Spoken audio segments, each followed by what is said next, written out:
To Surya's TV good evening news. ఈవీఎంలపై జగన్ చేసిన వ్యాఖ్యలపై ఎంపీ కేసినేని చిన్ని కౌంటర్ ఇచ్చారు. నువ్వు ఇవాళ మాట్లాడుతున్నావు, మరి ఆ రోజు 2019లో న్యాయం జరిగింది ప్రజలకు అంటున్నావు. ఇవాళ ప్రజలందరూ కోరుకుంటున్నారు బ్రహ్మాండమైన న్యాయం జరిగిందని. నీకు శాస్తి చేశారు. నువ్వు ప్రజా జీవితంలో ఏం జరుగుతుందో నీకు తెలియదు కాబట్టి ఇవాళ ప్రజలందరూ నిన్ను తగిన బుద్ధి చెప్పి ప్రతిపక్ష హోదా కూడా లేని విధంగా నీకు బుద్ధి చెప్పారు.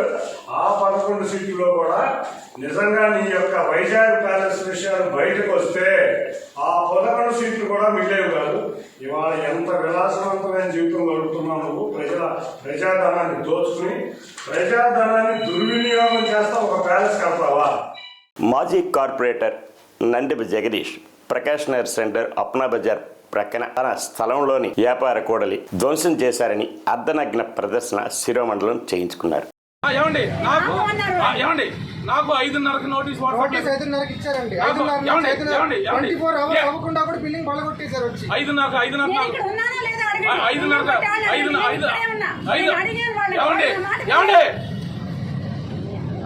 నాకు నోటీస్ ఇచ్చాడు. నా వాట్సాప్లో ఉంది, అన్ని లాయర్ గారు చూపించమన్నాడు. నేను చంద్రబాబు నాయుడు గారు కలిసిన, పవన్ కళ్యాణ్ గారిని కలిసిన, త్రిపుర గారిని కలిసినాను, మహాశాన రాజేష్ గారిని కలిసినాను. ఆయన ఎవరో జడశ్యామ గారిని అందరూ తీసుకెళ్తానని అంటాడు. అది మరి నాకు సహాయం చేసి మీరు అందరూ వచ్చిందండి. ఇవన్నీ కూడా పంపించండి. రేపు నేను చంద్రబాబు నాయుడు గారి దగ్గరికి, పవన్ కళ్యాణ్ గారి దగ్గరికి ఆల్రెడీ లోకేష్ గారికి మెసేజ్ పంపించాను. తెలియదు నాకు వైసీపీలో నాకు ఈ అవమానం జరుగుతుందని చెప్పేసి నేను ఫోన్ చేసిన నాని గారికి ఫోన్ చేశాను. ఫోన్ ఎత్తట్లేదు, పారిపోయాడు. వెల్లంపల్లి గారు ఆఫీస్ తీసేశాడు. అన్నయ్యకి ఫోన్ చేశాను. నాకు ఈ సహాయం చేసి ఈ స్థితిలో చేసి నువ్వు చేసుకోవాలని చేసిన దానికి చేసిన కూడా టీడీపీ పెద్దలే చేశాడు. ఒక యువ నాయకుడు, మాజీ ఎమ్మెల్యే, నువ్వేం కంగారు ప్రభాకు నేనున్నా, నేను చంద్రబాబు నాయుడు తీసుకెళ్తా. చంద్రబాబు నాయుడు గారు తీసుకెళ్ళావు. ఓనం వేసిన కాళ్ళు పట్టుకోవడం వద్దు. చంద్రబాబు నాయుడు గారు కాళ్ళు పట్టుకో.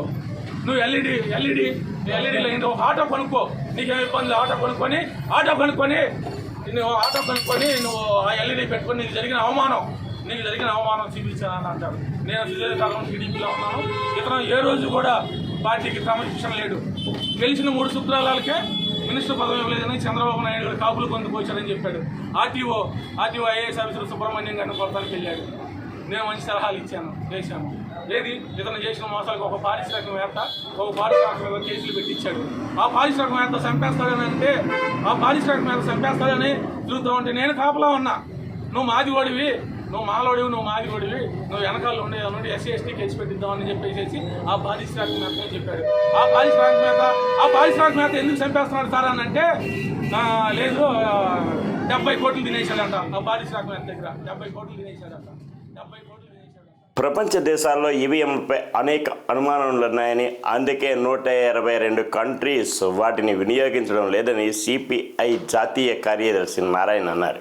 Yes, this is the time to discuss about the EVMs.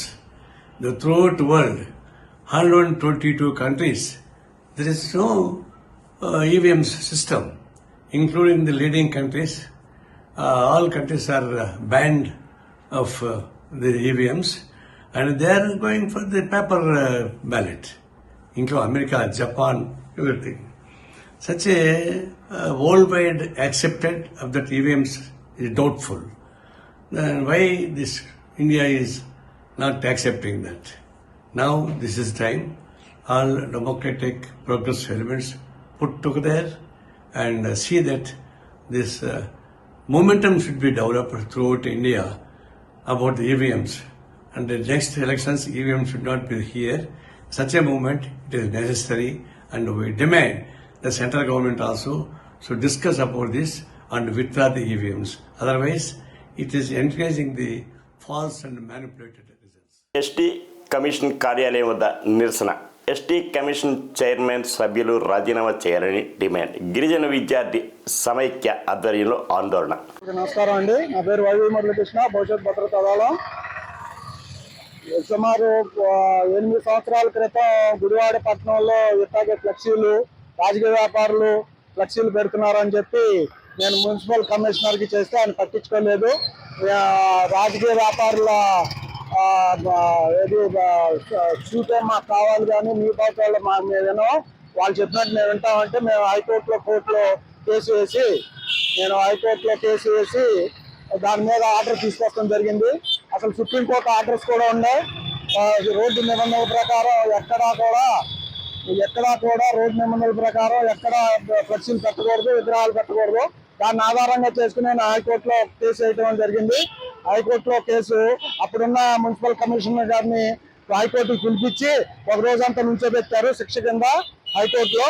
తర్వాత ఆయన అన్ని తీసేయడం జరిగింది. అప్పటి నుండి ఎప్పటికప్పుడు నేను ఫ్లెక్సీలు అన్నింటినీ తీపిచ్చేస్తాకి నా వంతు ప్రయత్నం నేను చేస్తూ వస్తున్నాను. అందరు మున్సిపల్ కమిషనర్లు దాన్ని స్పందించి ఎప్పటికప్పుడు ఫ్లెక్సీలు తీసేస్తున్నారు. కానీ ఇప్పుడున్న మున్సిపల్ కమిషనర్ గత 10 రోజుల మధ్య ఇక్కడ ఫ్లెక్సీలు ఏర్పాటు చేస్తా ఉన్నా ఈయన కంపెనీ పట్టినట్టు నేను చెప్తా ఉన్నా కానీ కంపెనీ పట్టినట్టు ఉన్నాడు. ఈ ఫౌంటైన్లు మన నీటి ఫౌంటైన్లు మన ప్రజల సొమ్ము, మా గుడివాడ ప్రజల సొమ్ము లక్షలు పోసి నీటి ఫౌంటైన్లు పెట్టారు. ఇప్పుడు ఈ నీటి ఫౌంటైన్లు ఈ చెత్త ఫ్లెక్సీలు పెడతాకి చెత్త కుప్పల్లా తయారైపోయినాయి. ఎస్ఐ, ఎంఆర్ఓ, ఎండిఓ ఆఫీసులకి పసుపు బిల్ల పెట్టుకొని వెళ్ళండి. మీకు టీ ఇచ్చి కుర్చీ వేసి పని చేసి పెడతారు. నేను చెప్పినట్లు వినకపోతే ఆ అధికారులపై ఏం జరుగుతుందో చెప్తాను. మంత్రి అచ్చెన్నాయుడు. రేపటి నుంచి అధికారులకు సమావేశం పెట్టి చెప్తాను.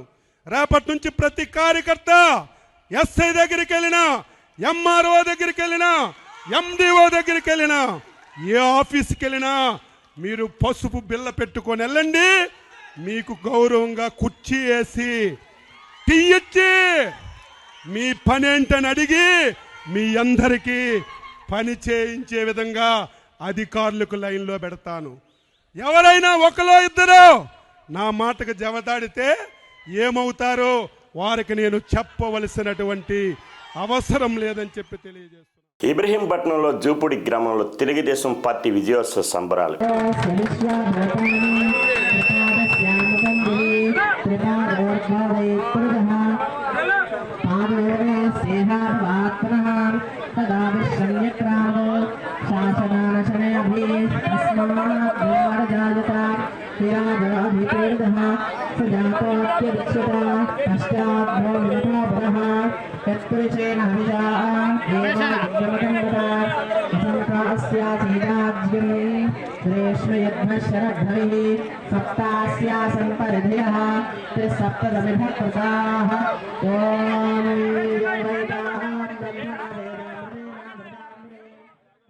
ఈ వార్తలు ఇంతటితో సమాప్తం.